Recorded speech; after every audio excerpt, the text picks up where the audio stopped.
Welcome to another episode of Chasing the Wind. I'm Pastor Mark. Thanks for stopping by, and I'm going to thank you in advance for sharing this video, because I am taking it by faith that you are going to share this video. And so, any of the Drash Ministries videos that really minister to you, share them. It helps us. Like them. Tell us, hey, that was a really good video. Put that in the comments, especially Andrews, because he needs all the boost he can get. Anyway, I'm just joking because he's sitting right here while I'm recording. Anyway, enough of this nonsense. Want to talk to you about something that been off for a couple weeks. I was on vacation, and we had Thanksgiving, and so I'm back, and here we are. And so I've told you before, and so I'm going to tell you again. We do not have cable or dish at my home. We pull up YouTube and watch YouTube video, comes across on our TV thing or whatever there.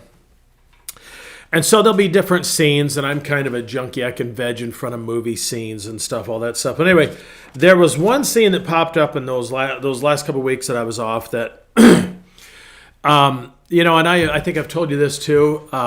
The Lord sometimes speaks to me through movie scenes and quotes from different movies. And so this time there was one, I don't know it's necessarily, there's just a thought that came to me through it. And so I want to just share it with you. The movie is called Scent of a Woman.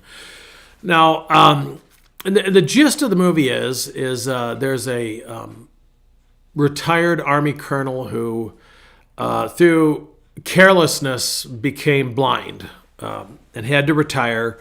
His career military guy, and anyway, he hires this young man to kind of be his guide for a weekend. It's like his last hurrah before he takes care of business. He's just really depressed. His plan is to kill himself, and the young man doesn't know it. But so the scene comes to play where he sends the kid out to they had taken a trip, and he kind of was extravagant, spent all sorts of money on food and everything else, and very nice hotel. And excuse me, he sends this young man. He goes, go get me some more whiskey or whatever he needed, bourbon, whatever he was drinking, didn't matter. And but he's dressed in his dress uniform, and the kid starts to go out as Chris O'Donnell and Al Pacino. Great acting. And so Chris O'Donnell's Charlie is his character name. He starts to go out to get whatever this errand was. And he realizes that Colonel Slade is going to kill himself while he's gone. He didn't want, Colonel Slade Al Pacino's character did not want him in there when he was going to do this. Long story short, the scene shows up where Charlie comes back and he confronts him right before he does this. And so here this army guy who knows all sorts of, he's tougher than leather. And then the Charlie goes to take his gun from him. And, so they get in this little scuffle. And Charlie's gotten himself into a situation at this prep school he's part of. And so anyway, they're both kind of in a predicament where they feel like their lives are over. And so Colonel Slade's yelling at Charlie, "Get out of here!" And he says to him, "I'm in the dark here." He says, Colonel Slade says this to Charlie, this young man. "I'm in the dark here." He can't. He's blind, so he's I can't say anything. My life's over. And Charlie says to him, "Well, my life's over too." He says, "So shoot me too." And Colonel Slade says to him, he says, "You don't want to die, Charlie." And Charlie says to him, "You don't want to either."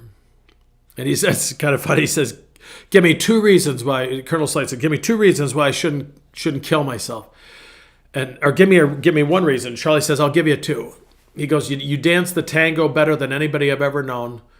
And he says, "And you drive a Ferrari better than anybody I've ever seen." He goes, and Colonel Slade says, "Have you ever seen anybody do either one of those?" He goes, "No." I was sitting there watching this. And the thought hit me. There are a lot of people in the dark out there. Darkness, if you're familiar with the phrase dark night of the soul, it does not necessarily mean evil. It just means you're in the dark. You can't see what's right in front of you.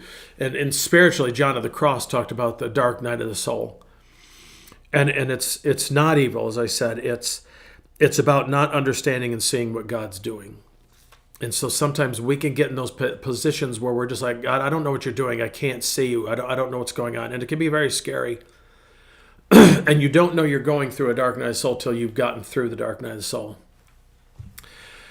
And the thought hit me as I was watching there, and I just felt the Holy Spirit talking to me saying, we all need somebody to care when we're in that dark night of the soul. I was thinking about this as I was kind of preparing and pondering the Lord and seeking the Lord on this. And, that sums up Jesus's ministry. Whether it was the woman at the well who had no hope, she had to go to the well at noon because the other women didn't want her to go. It was all very shame-based. Whether it was the woman who was bleeding, who had to push through the crowd and just touch the hem of his garment because she had shame, because she didn't want to, she couldn't be near anybody and she didn't want to be exposed. Which brings me to this, is that's what being in the dark is about. It's about the shame, the toxic shame in our lives. It makes us feel like we're in the dark. It's a very scary place. And it's a place that we just don't know what's going on, and it can be very disheartening. And I will tell you, sometimes we just need somebody to care, not to fix it, not to come in and try and pull us out of it. Sometimes we need to just sit with that darkness. But there comes a time, and God will send those people in, and they will be Jesus with skin on,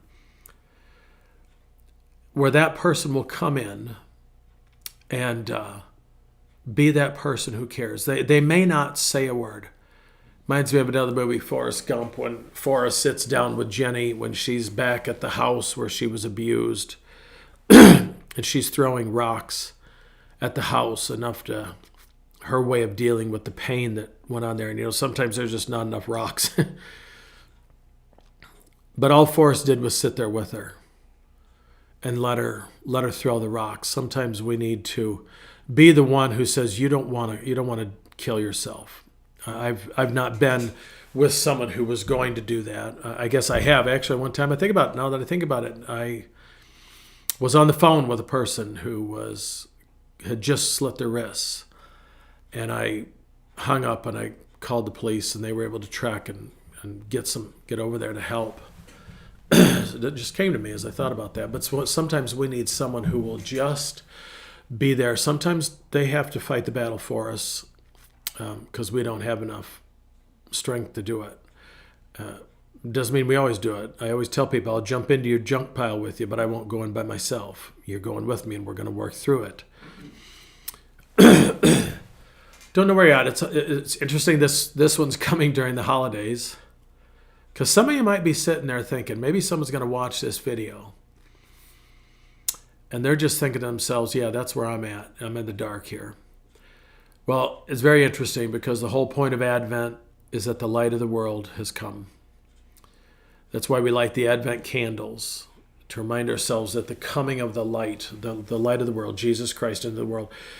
And maybe you know that person, and maybe you just need to be the one that says, no, you don't want to do this. I'm here with you. I care. And let's walk toward the light. Let's walk toward Jesus.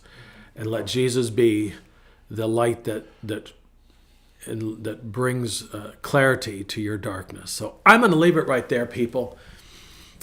Folks, if you know someone needs to hear that, please share it. And maybe someone needs to hear this. So till next time, I'm going to leave it right there. You're not in the dark. You are so worth it. That's why Jesus came, because you're worth it. And he loves you. So until next time, Merry Christmas. Keep chasing the wind, because the wind is chasing you. I'm Pastor Mark. Grace and peace.